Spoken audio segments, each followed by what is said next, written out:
Après 2 ans de travaux, c'est sous un nouveau jour que le public peut découvrir ou redécouvrir le musée Anne Frank.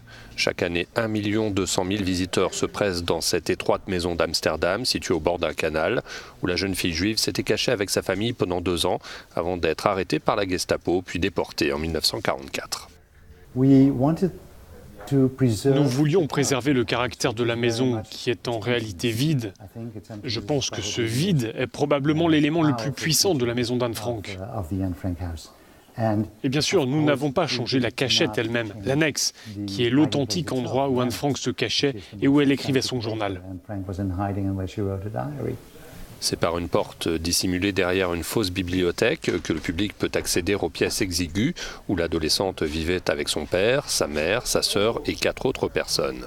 C'est donc là qu'elle a rédigé son journal intime que son père, le seul des occupants de la maison à être revenu vivant des camps d'extermination, a fait publier à son retour aux Pays-Bas. Les responsables du musée ont voulu une nouvelle scénographie plus moderne et plus didactique afin que la nouvelle génération n'oublie pas les horreurs de la guerre. Nous voulons vraiment encourager la nouvelle génération à visiter la maison d'Anne Frank, car l'un de nos objectifs éducatifs est bien sûr d'inspirer les jeunes, leur enseigner certaines valeurs, les inciter à assumer leurs responsabilités pour une société ouverte et démocratique.